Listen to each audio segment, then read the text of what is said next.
Bismillahirrahmanirrahim. Assalamualaikum warahmatullahi ta'ala wabarakatuh. Alhamdulillahirabbil alamin wa bihi nasta'inu ala umurid dunya waddin wassalatu wassalamu ala habibina Muhammadin sayyidil anbiya'i wal mursalin wa ala alihi wa sahbihi ajma'in. Subhanaka la ilma lana illa ma 'allamtana innaka antal alimul hakim. Hasbunallah wa ni'mal wakil, ni'mal maula wa ni'mal nasir. Wala haula wala quwwata illa billahil aliyyil azim.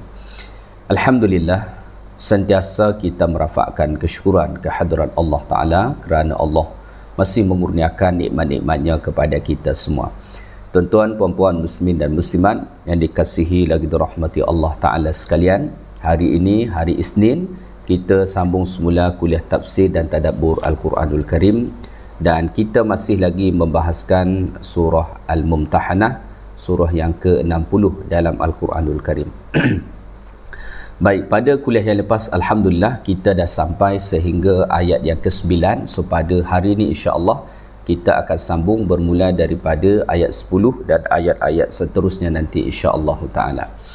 Baik, Allah Subhanahu Wa Ta'ala berfirman, A'udzu billahi minasy syaithanir rajim. Bismillahirrahmanirrahim. Ya ayyuhalladzina amanu idza ja'akumul mu'minatu muhajiratin famtahinuhun. Allahu a'lamu biimanihin. فإن علمتموهن مؤمنات فلا ترجعوهن إلى الكفار لا هن حل لهم ولا هم يحلون لهن وآتوهم ما أنفقوا ولا جناح عليكم أن تنكحوهن إذا آتيتموهن أجورهن ولا تمسكوا بعصم الكوافر واسألوا ما أنفقتم وليسألوا ما أنفقوا ذلكم حكم الله يحكم بينكم والله عليم حكيم. Baik, yang bermaksud, wahai orang-orang yang beriman, apabila orang-orang perempuan yang mengaku beriman datang hijrah kepada kamu, maka ujilah iman mereka. Allah lebih mengetahui akan iman mereka. Dengan yang demikian, sekiranya kamu mengetahui bahawa mereka beriman, maka janganlah kamu mengembalikan mereka kepada orang-orang kafir. Mereka tidak halal bagi orang-orang kafir itu, maksudnya sebagai isteri, dan orang-orang kafir itu pula tidak halal bagi mereka sebagai suami.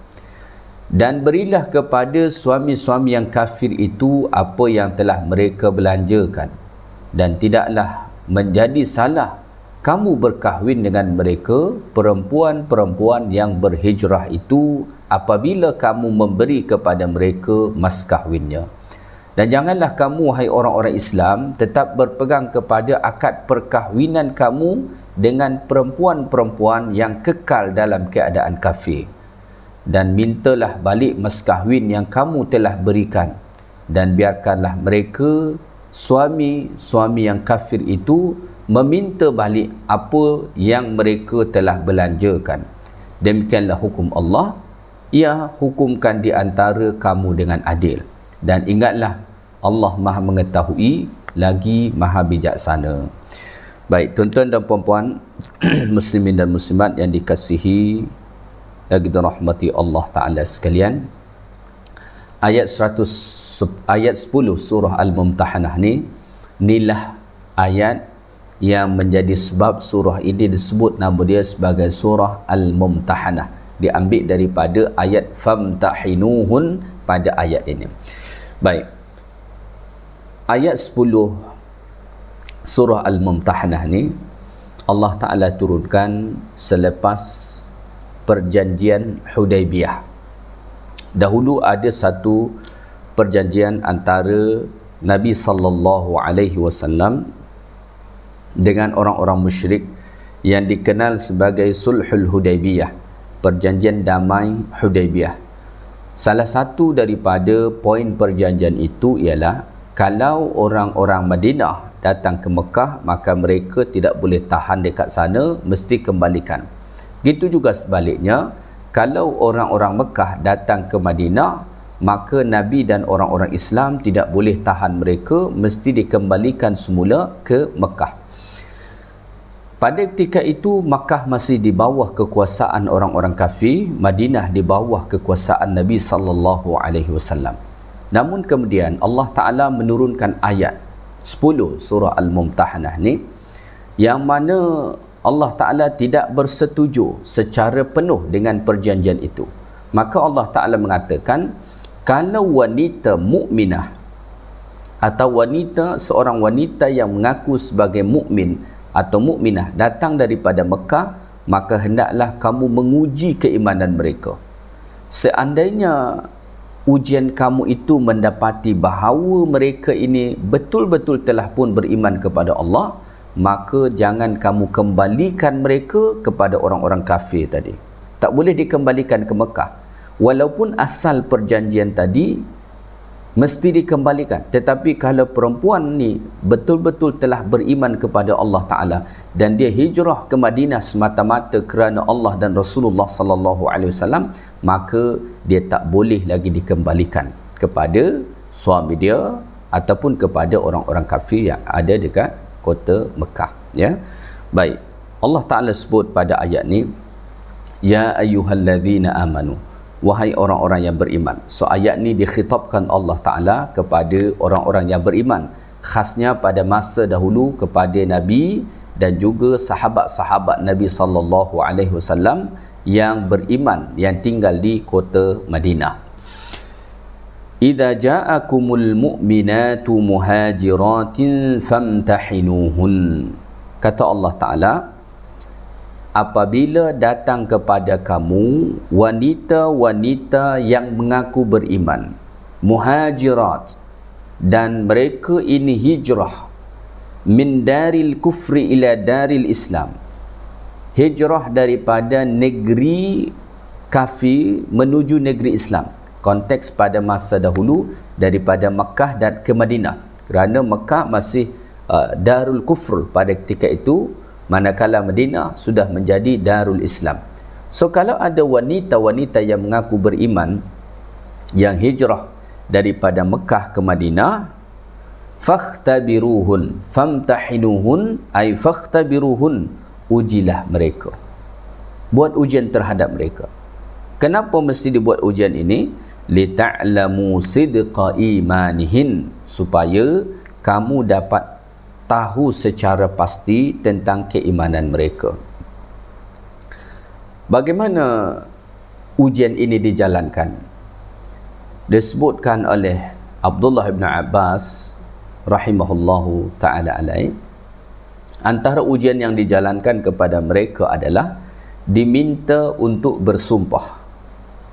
Ya, yang mana isi sumpah itu, dia tidak keluar meninggalkan negerinya kerana bencikan kepada suaminya, dan bukan juga kerana rindu kepada seorang lelaki yang Muslim yang telah hijrah ke Madinah, dan bukan kerana menginginkan semata-mata tanah Madinah meninggalkan Mekah, ya, dan bukan sebab-sebab yang lain.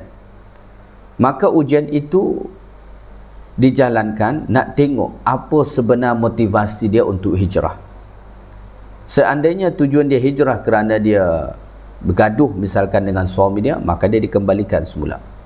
Atau kalau misalkan dia hijrah datang ke sana kerana rindukan seorang lelaki Muslim yang duduk dekat Madinah, maka dia mesti dikembalikan. Atau dia hijrah kerana semata-mata ingin duduk di bumi Madinah kerana mungkin buminya lebih subur, lebih selesa dan lain sebagainya, maka dikembalikan semula. Tetapi kalau dia hijrah itu raghbatan fil Islam wa hubban lillahi wa rasulih, kalau dia hijrah itu semata-mata kerana inginkan Islam dan kerana rasa cinta dia kepada Allah Ta'ala dan Rasulnya, maka orang yang macam ni, wanita yang macam ini tidak boleh lagi dikembalikan ke sana. Maka perlu dilakukan ujian bagi membuktikan kebenaran iman mereka pada ketika itu. Kenapa mesti dijalankan ujian ini? Kerana dibimbangi mereka tidaklah betul-betul beriman kepada Allah dan Rasulullah sallallahu alaihi wasallam. Di sisi lain, kerana ada perjanjian Hudaibiyah itu, yang mana kalau orang Mekah datang ke Madinah, maka mesti dikembalikan ke Mekah. Maka seandainya didapati wanita itu tidaklah beriman, maka dia dikembalikan semula untuk menepati perjanjian tersebut. Begitu juga yang lelaki dikembalikan semula. Kalau lelaki beriman sekalipun, pada ketika itu dikembalikan semula. Kenapa begitu? Kerana lelaki, ya, kerana lelaki dia tidak besar mafsadahnya, dia dikembalikan ke Mekah. Tetapi kalau perempuan, begitu besar mafsadahnya, kerosakan dia kalau dikembalikan ke Mekah dalam keadaan dia telah pun beriman kepada Allah Subhanahu wa taala, ya. Baik, maka dilakukan ujian. So kalau didapati dia beriman, maka nanti tidak boleh dikembalikan. Dan ujian ini hanya melihat kepada zahirnya sahaja, tidak boleh menanyakan perkara batin ataupun dalaman dia. Hanya melihat yang zahir saja, apa yang dia ucapkan, apa yang dia akui, bagaimana penampilan dia dan lain sebagainya, setakat itu saja. Maka pada ayat ni kemudian Allah Ta'ala sebut, Allahu a'lamu biimanihin, ya, Allah lebih mengetahui akan iman mereka. Ya, Allah Ta'ala menyatakan dekat sini bahawa Allahu a'lamu bihaqiqati imanihin. Allah Ta'ala lah yang paling tahu tentang hakikat keimanan mereka itu bagaimana. Ayat Allah Ta'ala ni menunjukkan supaya ujian itu cukup melihat kepada zahirnya sahaja. Zahir dia macam mana? Beriman ataupun tidak. Kita boleh tengok zahir seseorang antara beriman ataupun tidak. Melihat kepada zahir saja. Manakala urusan hati dia bagaimana, niat dia seperti apa, itu serahkan kepada Allah Ta'ala. Maka dalam Islam itu ada satu kaedah yang disebut dengan al-hukmu bil-zawahir. Kita ni hanya boleh menghukum manusia melihat kepada zahirnya sahaja. Jangan hukum apa yang tersimpan dalam dada manusia, tak boleh, kerana ilmu kita tidak akan sampai kepada situ. Ya, sama seperti kisah seorang sahabat Nabi sallallahu alaihi wasallam. Nabi pernah mengutus sahabat pergi berperang melawan orang-orang kafir pada masa dahulu. Singkat cerita, sampailah para sahabat ini ke kawasan orang-orang kafir itu dan sudah berlaku peperangan. Lalu pada ketika itu ada dua orang sahabat, kemudian berjumpalah dengan seorang kafir yang ada di negeri tersebut atau di kawasan tersebut. Tiba-tiba saat itu juga yang tadi kafir itu mengucap dua kalimat syahadat. Ketika mana dia lihat ada dua orang sahabat ni, maka dia terus mengucap dua kalimat syahadat, asyhadu an la ilaha illallah wa asyhadu anna Muhammadan Rasulullah. Maka dua orang sahabat tadi ni pun berselisih. Yang satu mengatakan, saya tak nak bunuh dia lagi. Kenapa? Kerana dia telah pun mengucapkan dua kalimat syahadat. Kerana memang dalam Islam tidak boleh memerangi orang-orang yang telah mengucapkan dua kalimat syahadat. Sebagaimana hadis Nabi sallallahu alaihi wasallam, umirtu an uqatilan nas hatta yashhadu an la ilaha illallah wa anna Muhammadar Rasulullah. Aku diperintahkan untuk memerangi manusia, kata Nabi, sehinggakan mereka mengucapkan dua kalimat syahadat. Kalau sudah mengucapkan dua kalimat syahadat, maka tak boleh diperangi lagi. So sahabat yang lagi satu dia kata, aku tetap bunuh dia. Kenapa? Kerana dia mengucap dua kalimat syahadat tu sebab takut dengan kita. Dia tengok kita, dia takut, dan dia mengucap dua kalimat syahadat, dia kata. Nampak ucapan sahabat ni, hujjah sahabat ni nampak macam logik. Betul juga, sebab dia takut. Dia sebenarnya bukan nak masuk Islam, cuma sebab dia takut, dia ucap dua kalimat syahadat, dia kata. So singkat cerita, sahabat ni pun bunuh. Ya, bunuh lelaki yang telah mengucap dua kalimat syahadat tadi. Akhirnya selesai perang balik ke Madinah, maka diceritakanlah kepada Nabi SAW. Dan Nabi marah, panggil sahabat yang membunuh tadi. Salah satu soalan yang Nabi kemukakan, kenapa engkau bunuh dia? Sahabat ni jawab, ya Rasulullah, sesungguhnya dia ni mengucap dua kalimat syahadat hanya sebab takut dengan kami, sebab dah terserempak dengan kami, dah tak boleh nak lari dah. Dia ucap dua kalimat syahadat lah untuk menyelamatkan diri dia sahaja, wahai Rasulullah. Lalu Nabi ajukan satu soalan yang tak dapat dijawab oleh sahabat ni. Apa kata Nabi SAW? Adakah engkau telah membelah dada dia dan engkau temukan bahawa itulah alasan dia mengucap dua kalimat syahadat tu? Maka sahabat tadi pun terdiam pada ketika itu. Maka oleh kerana itu, al-hukmu bil-zawahir. Kita ni hanya boleh menghukum, menilai zahir manusia. Jangan kita nak menilai isi hati orang. Jangan kita nak menilai apa yang tersimpan dalam dada manusia. Kerana ilmu kita tak sampai kepada situ. Kita tak pernah membelah dada orang lalu kita menemukan itu yang tersimpan dalam dada dia. Maka pada ayat ni Allah Ta'ala menegaskan, Allahu a'lamu biimanihin. Allah Subhanahu wa Ta'ala yang paling tahu tentang hakikat keimanan mereka. Maka oleh kerana itu, orang-orang beriman hanya diperintahkan Allah Ta'ala untuk menilai zahir wanita-wanita yang mengaku beriman tadi sahaja, ya. Tengok zahir dia bagaimana, ucapan dia apa, pengakuan dia bagaimana, ya, penampilan dia seperti apa. Kalau zahir dia semua telah menunjukkan bahawa dia beriman, maka tidak boleh untuk dikembalikan kepada orang-orang kafir. Maka pada ayat ni Allah Ta'ala sebut, فَإِنْ عَلِمْتُمُوهُنَّ مُؤْمِنَاتٍ فَلَا تَرْجِعُوهُنَّ إِلَى الْكُفَّارِ. Kata Allah, sekiranya kamu mengetahui bahawa mereka wanita-wanita tadi beriman, maka janganlah kamu kembalikan mereka kepada orang-orang kafir. Kalau hasil ujian tadi mendapati bahawa wanita-wanita yang datang hijrah daripada Makkah ke Madinah itu telah pun betul-betul beriman kepada Allah Ta'ala dengan melihat tanda-tanda, bukti-bukti, pengakuan-pengakuan, fala tarudduhunna ila azwajihin al-kafirin. Maka jangan kembalikan lagi mereka kepada suami-suami mereka yang kafir, yang pada ketika itu masih lagi tinggal di kota Mekah. Tak boleh dikembalikan kepada mereka, ya. Maknanya ditahan dekat Madinah. Walaupun dalam perjanjian asalnya mesti dikembalikan, tetapi oleh kerana ada mafsadah, kerosakan yang sangat besar, Allah Ta'ala mengatakan tidak begitu, ya. Baik, kemudian Allah Ta'ala menjelaskan apa alasan utama kenapa tak boleh untuk dikembalikan kepada orang-orang kafir tadi. Alasan dia, kata Allah Ta'ala, la hunna hillun lahum wa la hum yahilluna lahun.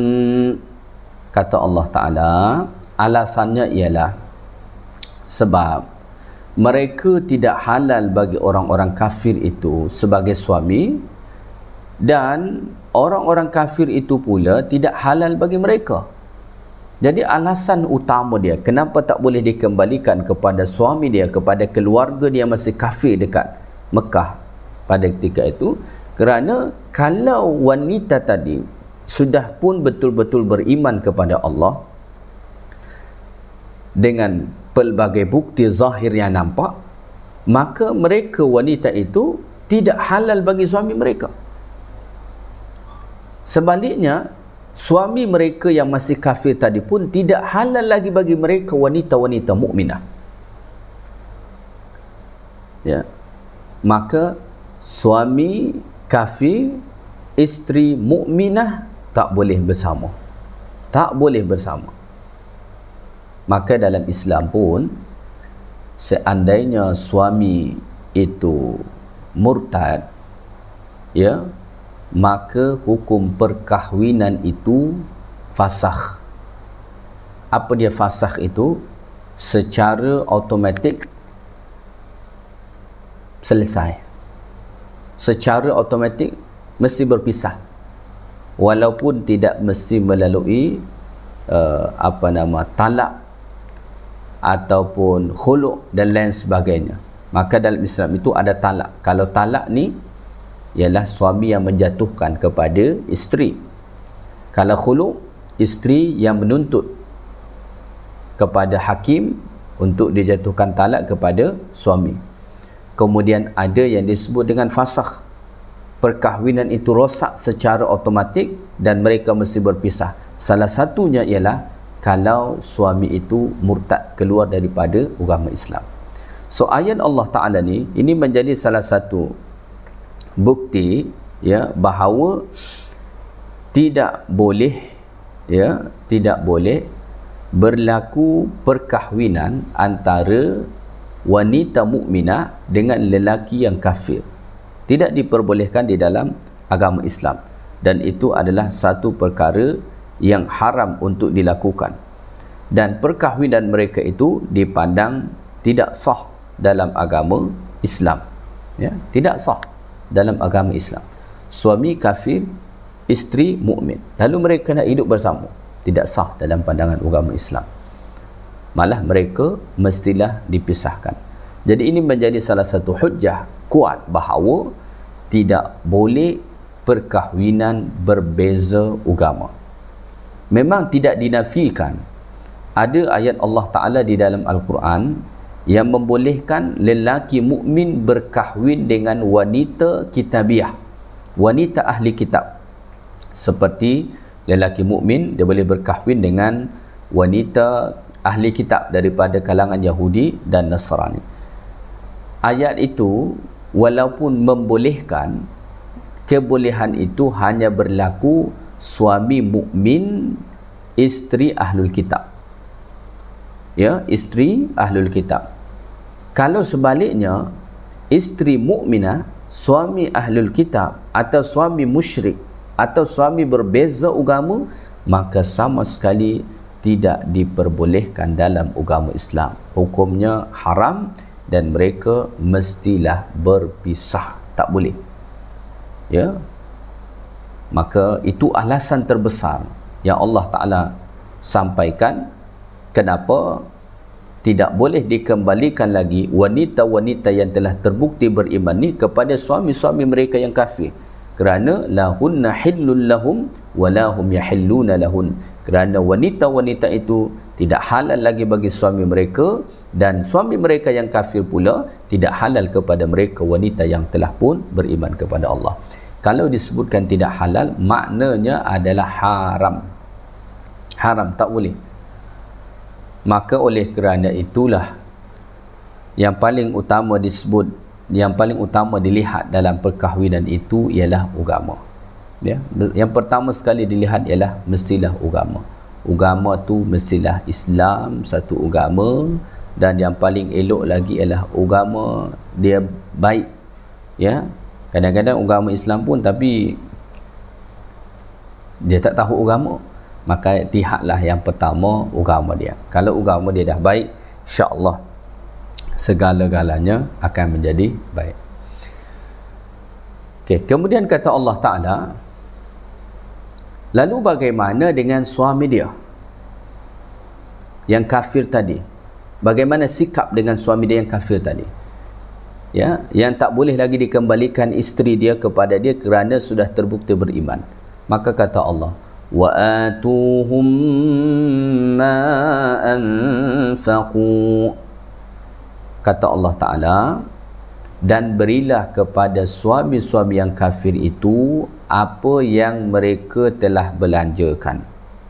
Maksudnya ialah berilah kepada suami-suami wanita-wanita yang telah masuk Islam tadi seumpama apa yang telah mereka beri kepada isteri mereka minal mahur, daripada mahar, mas kahwinnya. Jadi tanya balik, dahulu semasa berkahwin, berapakah mas kahwin yang diberi oleh suami dia kepada dia? Misalkan mas kahwin yang diberi oleh suami dia beberapa dinar ataupun beberapa dirham, maka kembalikan itu kepada suami dia. Itu peraturannya. Andai kata dahulu masa berkahwin dia beri 100 dinar contoh, maka kembalikan 100 dinar itu kepada suami dia yang kafir tadi. Inilah keadilan dalam agama Islam. Ya. Ini keadilan yang Allah Ta'ala buat di dalam agama Islam, supaya dikembalikan mas kahwin yang telah mereka beri kepada isteri mereka dahulu, tetapi sekarang isteri mereka telah pun menjadi muslimah, menjadi mukminah dan tidak boleh lagi bersama-sama dengan mereka. Maka keadilan Islam itu bukan semata-mata dipisahkan, tetapi apa yang telah dia beri dahulu kepada isteri dia berupa mas kahwinnya, maka kembalikan semula kepada dia. Itu peraturan yang dibuat oleh Allah Subhanahu wa taala. Baik, kemudian kata Allah Ta'ala pada ayat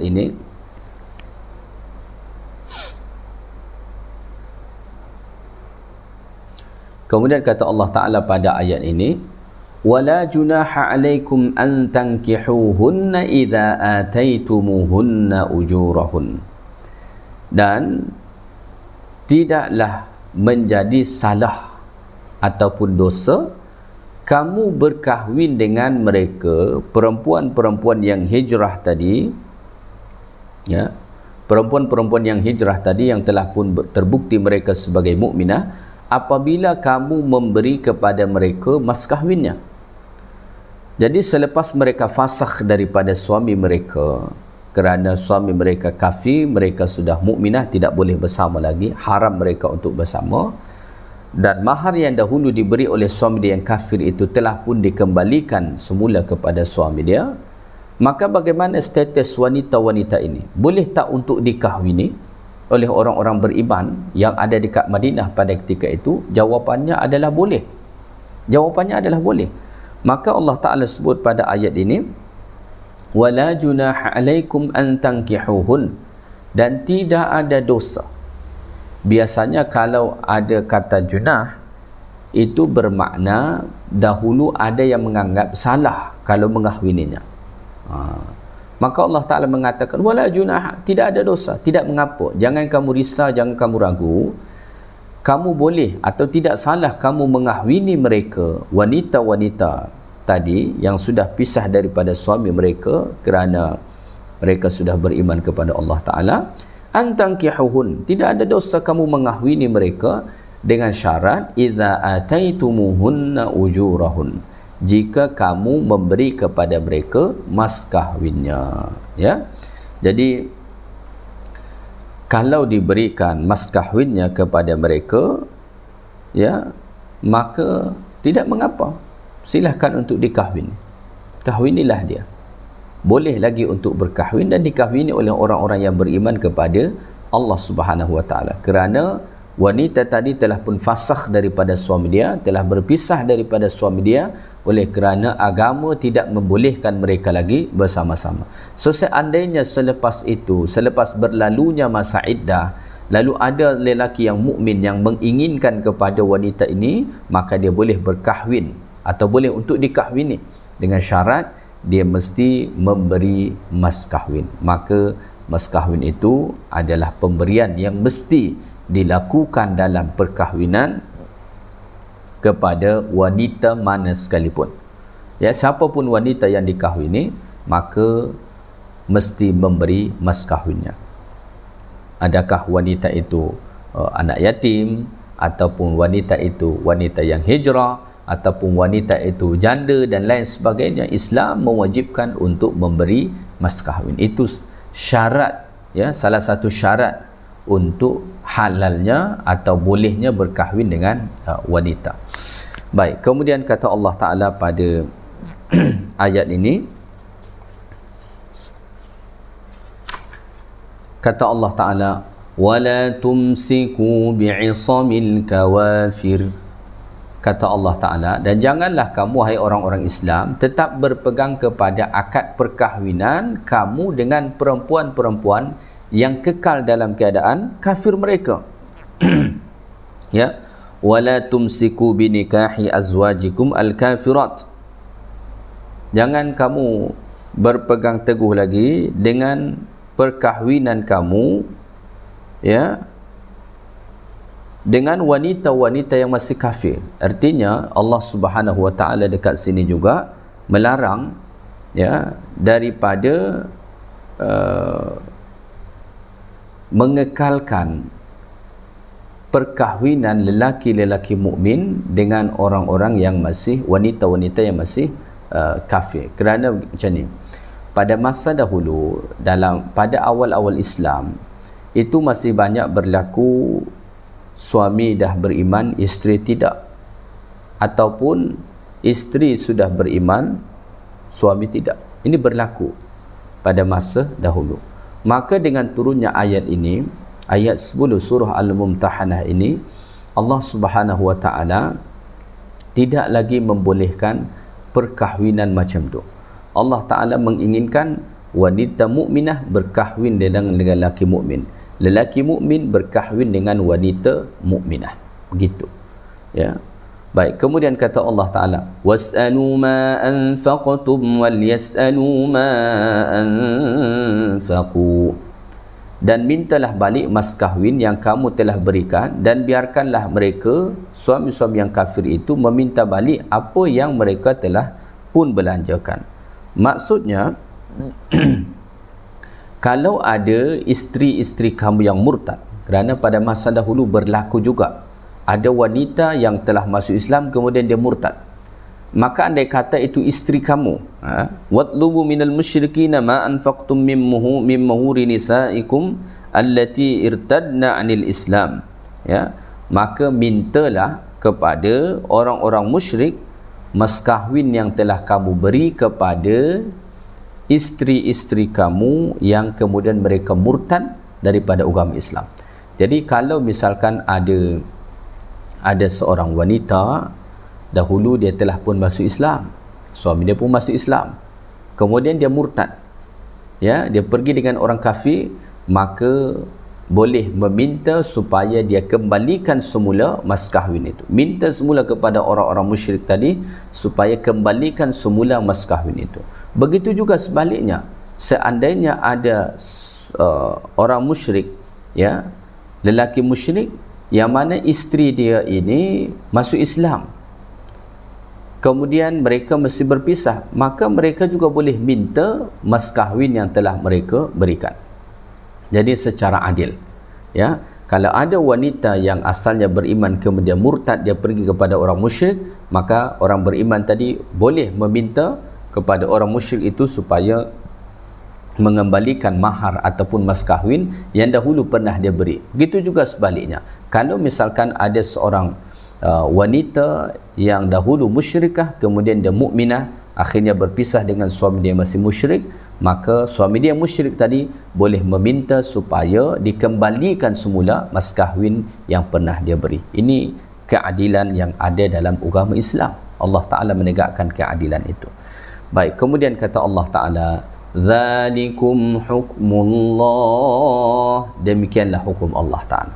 Apa yang telah Allah Ta'ala sebutkan ni, ya, berkenaan tentang wanita mukminah yang hijrah ke negeri muslim, kalau dia betul-betul terbukti sebagai muslimah ataupun mukminah, maka tidak boleh dikembalikan kepada suami dia yang kafir ataupun ke negeri orang kafir, ya, dan dia dengan suami dia tidak lagi boleh hidup bersama, mereka mesti berpisah, dan seterusnya. Apa yang telah disebutkan sebelum ni, dzalikum hukmullah, itulah dia hukum hakam Allah Ta'ala alladhi dzakarahu Allah wa bayyanahu lakum, yang telah pun Allah Ta'ala sebut dan Allah Ta'ala jelaskan.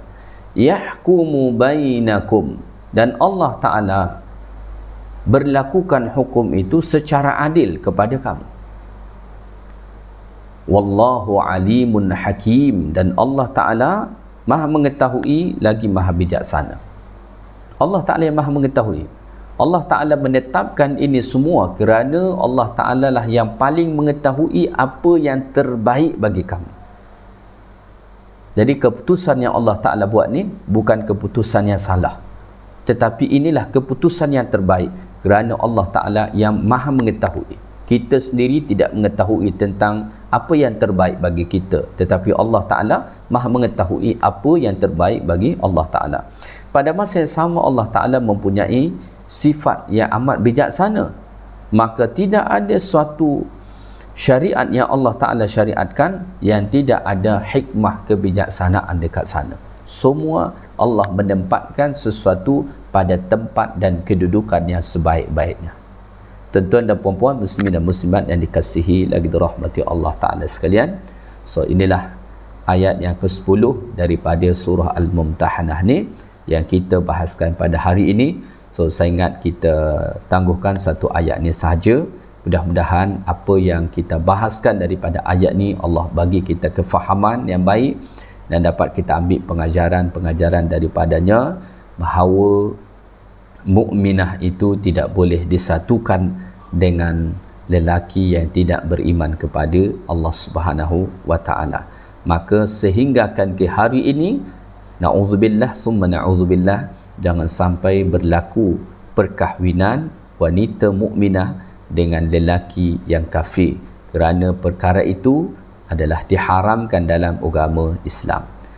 Sekadar itu sahaja yang baik daripada Allah Ta'ala, segala yang kurang daripada saya. Subhanakallahumma wa bihamdik, asyhadu an la ilaha illa anta astaghfiruka wa atubu ilaik. Wa sallallahu wasallam ala nabiyyina Muhammad walhamdulillahi rabbil alamin. Assalamualaikum warahmatullahi ta'ala wabarakatuh.